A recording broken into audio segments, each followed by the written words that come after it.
Hi everybody, it's Katie back with another episode of my vlog, and it's Sunday again, so it's time for the Cinema Club Sunday Roundup. We had another pretty short week for movies. We're still working our way through Ash vs. Evil Dead. The kids have been picking it every time it's their pick.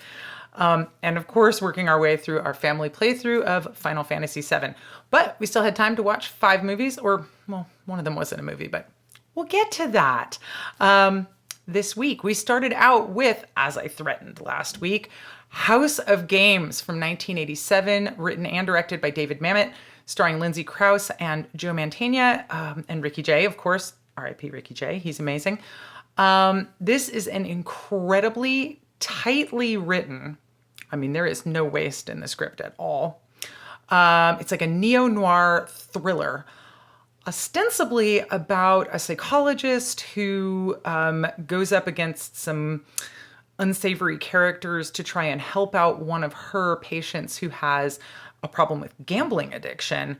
But it really becomes a movie about con men and how they operate and how they do what they do. She kind of falls in with some con men and starts studying them and being fascinated by them and rolling along with them. And that's literally all I'm going to say about the plot, because I don't want you guys to have any spoilers for this movie. It is so good.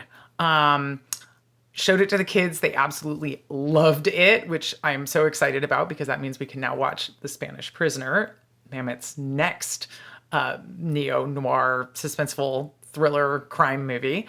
So that's awesome.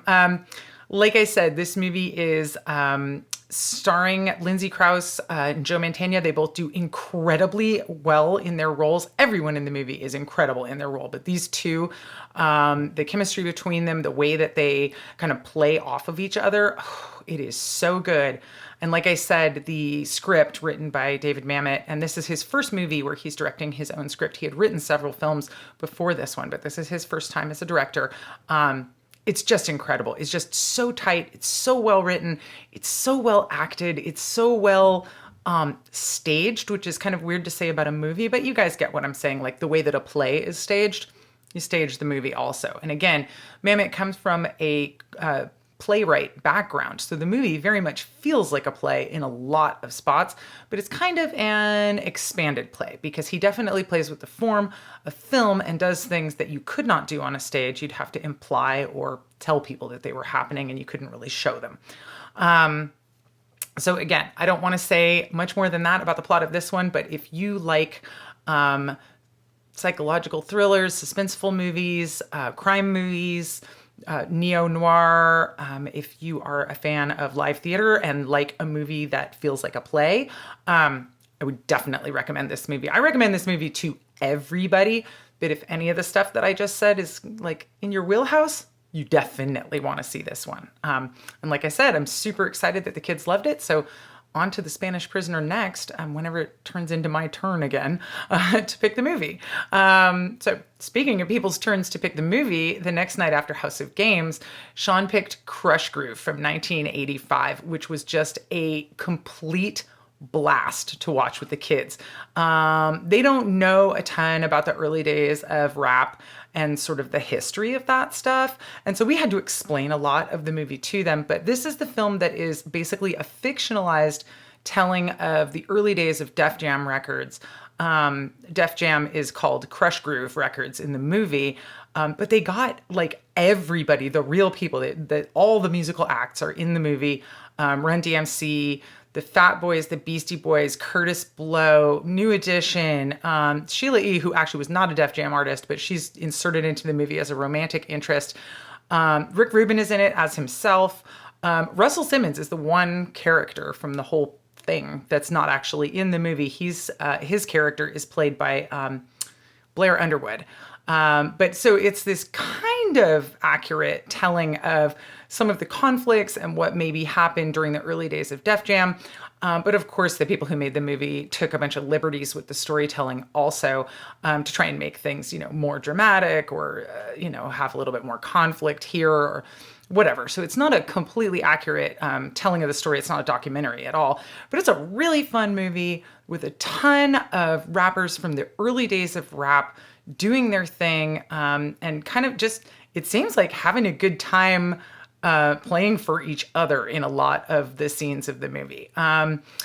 A lot of the rappers can't act very well, which is unsurprising, but it's okay. They're playing themselves, basically. But it's really fun, and it's really cool to see all of these acts doing their thing. It's kind of like, it's just like a little celebration of all of the talent that was put together in this time and place by these guys. So pretty fun film. It's pretty wild to watch it with kids who were born in the 21st century and don't really know the history of rap. At one point in the movie, which again came out in 1985, they're trying to pitch one of these acts to a kind of square person who doesn't know what rap is. And Henry, my 12-year-old son, was like, ugh, how could anybody not know what rap is? And I was like, oh, dude, like 1985, people did not know. Like, this is early days. So it was really fun to expose them to that and, explain to them the connections between the different groups and, who's influencing who and what was going on kind of behind the scenes, not really shown in the movie at the time. So Krush Groove, totally recommended if you are a fan of early rap. If you're a fan of Run DMC or Curtis Blow or LL Cool J's in it, New Edition's in it. There's a lot of acts in this movie. If you're a fan of any of those acts, I would watch this movie for sure. The Fat Boys kind of take they kind of run away with the movie and make it into their thing, which is awesome. And of course, the kids love the Fat Boys segments of the movie the most. So I immediately was like, oh, well, if you liked them, you're going to love Disorderlies. So that's on our list for the future. And I'm really excited to watch it with them. But yeah, Krush Groove, totally recommended for any rap fans, any fans of early rap. And it's amazing, kind of like, I've been following this genre basically as long as it has existed. And of course, because I'm the age I am, I still love the old school stuff the most. So like a movie about the early days of rap starring the guys from Run DMC, it's pretty great. Totally recommend it if you are into any of that stuff that I just said. All right. The next day after that was Thanksgiving. And as I said in my addendum vlog, because I didn't even remember to tell you guys what movies we were watching on Thanksgiving last week. We watch the same 3 movies every year. This year, we actually only had time for 2 of them on Thanksgiving Day. We had to leave the 3rd one until Friday, but that's fine. The first one is, of course, A Charlie Brown Thanksgiving. This is, I'd say, my 3rd favorite of the Charlie Brown specials. Halloween's the 1st, Christmas is the 2nd, and then Thanksgiving is a really close 3rd behind Christmas, though. The plot is really fun. Charlie Brown's supposed to go to his grandma's house for Thanksgiving, but Peppermint Patty doesn't have anywhere to go, and she calls up and invites herself to Thanksgiving at Charlie Brown's house. And Charlie Brown is too polite to tell her no, so he has to scramble to put together Thanksgiving for not only Peppermint Patty, but the handful of other friends that she invites to the Thanksgiving that's at Charlie Brown's house. Of course, Charlie Brown and Snoopy and Linus have no idea how to put together a Thanksgiving dinner. So they make a meal of, they make popcorn, jelly beans, pretzel sticks, toast. There's a great scene of Snoopy preparing all of the toast. And then it looks like either cups of ice cream or milkshakes with that. We have actually made the Charlie Brown Thanksgiving meal in the past. We have had it for lunch on Thanksgiving Day before. It's definitely not a great balanced meal, but it's really fun to actually make that meal and then eat it while you're watching the Charlie Brown Thanksgiving special. I will note my favorite part of the whole thing is the Little Birdie musical number, which plays while Snoopy and Woodstock have to go get the chairs and table out of the garage and set them up out in the yard so that the friends can sit down and eat dinner together. It's a great song. I mean, all the music is incredible. It's all by Vince Guaraldi. But that song is pretty great by itself. But just that scene of Snoopy and Woodstock digging through the garage and getting out all of these mismatched chairs, and they set up with like a ping pong table for the table. It's just great. And I think I've said this before. Yeah, I like to have a big Thanksgiving here, and it's usually pretty chaotic. And so things don't match. There's weird tables and weird chairs and weird tablecloths, and I'm not hung up on all the dishes matching or whatever. So I really feel the Charlie Brown Thanksgiving. It feels a lot like our Thanksgiving. So I love it, and we watch it every year. I will note one weird thing about this special is Lucy is not in it. She's in it at the very beginning. The whole like, I'm going to hold the football while you kick it routine. But then she disappears from the story. And at the end of the show, they're all going together to Charlie Brown's grandma's house to go to Thanksgiving. And Linus is in the car with them.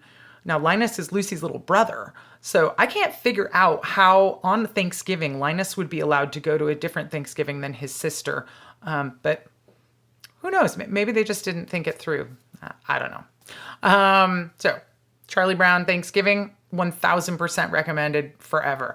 The next movie that we watched is our top pick for Thanksgiving around here, which is The Wiz from 1978. This is, of course, the reinterpretation of The Wizard of Oz, as told with an all-black cast. Totally different songs, has nothing to do with the 1939 movie. It's based on the stage musical of The Wiz, with some changes made for the movie version. It is starring Diana Ross as Dorothy, Michael Jackson as the Scarecrow, Nipsey Russell as the Tin Man, Ted Ross as the Lion, Richard Pryor as the Wiz. It is incredible. We love this movie so much. We watch it every year on Thanksgiving. The movie opens with a Thanksgiving scene at Dorothy's Aunt M's apartment in New York. Big Thanksgiving dinner, but Dorothy feels like she's not really part of everything that's going on. Toto runs out the door when she goes to take out the trash after dinner, gets lost out in the snowstorm. Dorothy runs out after him. Suddenly there's a snow tornado in the middle of New York City, and she gets blasted off to the land of Oz. This movie is incredible. It has some problems. It's a little bit long, and there are a couple of musical numbers which are really slow and don't have a lot of like staged dancing action to them, including the final musical number, which is kind of the end of the movie, and it kind of ends on a weak note because of that. But if you can get around that stuff, which it's not hard to get around, this movie is so incredible. The interpretation of the story of The Wizard of Oz into this other, urban, more funky storytelling mode, it is so cool. I hesitate to say too much about it and everything that's going on in it, even though I'm sure you guys all know the story of The Wizard of Oz. The way that things get interpreted, the flying monkeys are incredible. There's just so much awesomeness going on in this movie. If you've never seen it and you're a fan of musical theater, if you've never seen it and you're a fan of The Wizard of Oz, I strongly encourage you to watch The Wiz. It is just such an incredible movie, and we love it so much.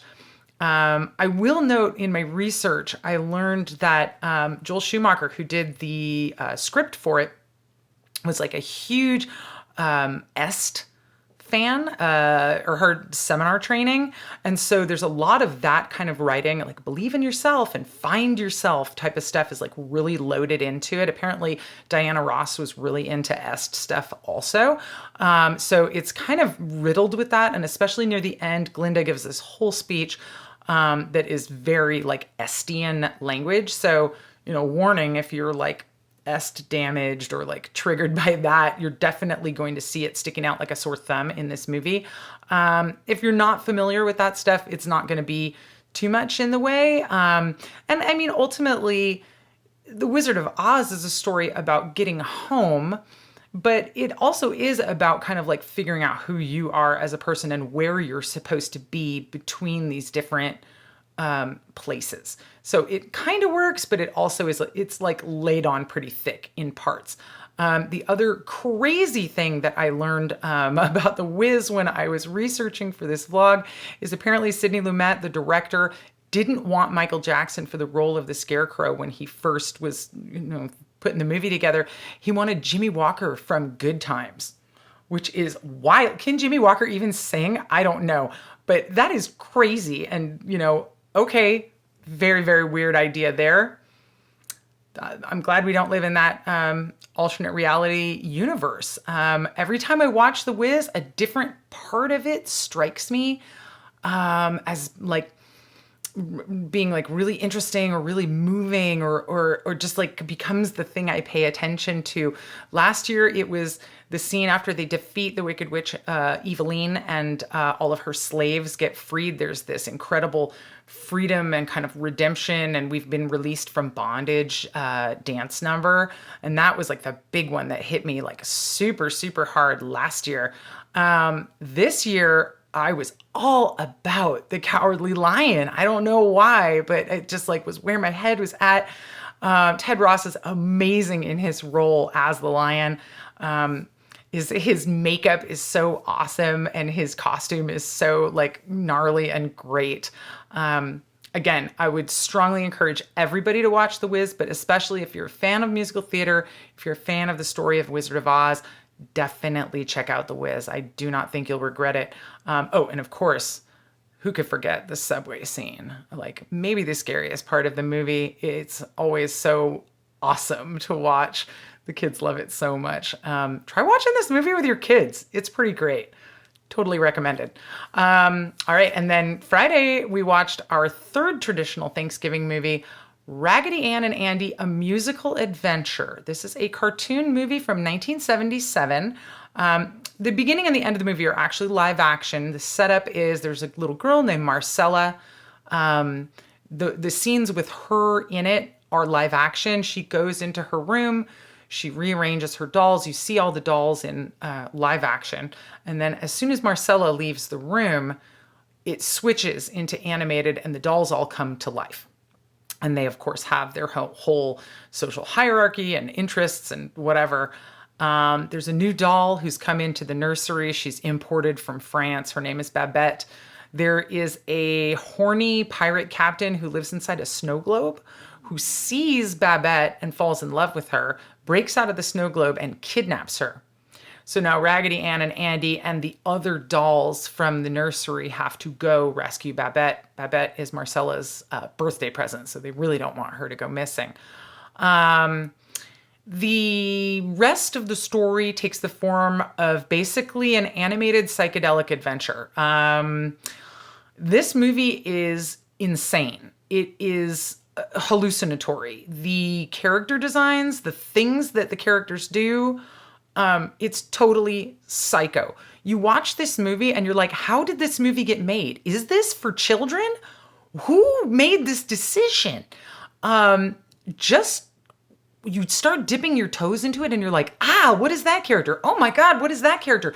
And then they start singing and dancing and it just gets like freakier. And then they leave the nursery and get out into the world and start meeting other characters. And it's like, there's no respite. It never lets up. It's just psycho, hallucinatory, animated madness the whole way through. This movie has nothing to do with Thanksgiving. We watch it every year on Thanksgiving because we usually have a lot of people over on Thanksgiving. And Sean wants to basically like poison everyone's minds with this movie. It is so strange. He was convinced that it didn't even exist and that he had imagined it as a kid. And then he found it and showed it to me. And I was like, what? And then we showed it to the kids and they were like, what? And now we watch it every year. And even though we've seen it, however many times, every year, all of us just sit there the whole time going, oh my God, what is this movie? It is crazy. You guys, it's like if the Yellow Submarine was had like more drugs and was weirder. Like it's so weird. But in a really good way. Like it's not like, oh my God, get me away from this. It's like, wow, I can't believe this movie exists and what a blessing that it does. So boy, if you're a fan of weird animation, if you're a fan of, wow, how did this get made animation? If you're a fan of, like just no relief from something just being totally crazy, beginning to end, nonstop, I 1000% recommend this movie. It has a lot of problems. For a musical, the songs are pretty weak. The music's done by Joe Raposo, who is famously of Sesame Street and the Electric Company. But it's pretty weak. I'd say there's a couple good songs, and then the rest are just filler. I think they shouldn't have made it a musical, but the fact that it is a musical makes it even weirder because, of course, in a musical, people are always just breaking into song. And depending on who's singing, it can get even weirder. So I don't know if I'm selling this movie correctly, if I've piqued anyone's curiosity about it, but it is just amazingly strange. So if you're a fan of the weird, and the weird that's like slipped through the cracks and gone under the radar for a lot of people, you're going to want to check this one out. The whole thing is available on YouTube. I will put a link down below so you guys can just check it out if you want to. I definitely recommend it, but boy, it is just weird as hell. One of our viewers actually asked me what are the best movies to get high and watch. And I haven't actually answered that question because I'm such a stoner. I get high when I watch every movie. So, but if you're maybe a little bit of a lightweight and you like to imbibe or toke something before watching a movie to alter your experience of it, this might be an interesting one. You watch it stone cold sober and it's going to make you feel like you're on drugs. So if you take some drugs first, man, it might be real weird. All right, that's it. I'm going to end on that note right there. Recommending people do drugs, it's legal though. So there you go. As usual, I would love to hear what you guys watched for Thanksgiving. If you were on your own or if you were able to celebrate with family, if they're in your bubble, or plans you have for stuff coming up. We are just about to get our Christmas time Cinema Club watch list together. We are not watching Christmas movies every day in December, but we have a list of some solid favorites and some total classics that the kids haven't seen yet that we want them to see. So we'll probably come in with that next week, or maybe even the week after, because we've got a little time before Christmas still. But please do leave me a comment. Let me know what you guys have been watching. I will be back in a few more days with another episode of my vlog. Until then, stay safe out there, take care, and thanks so much for watching.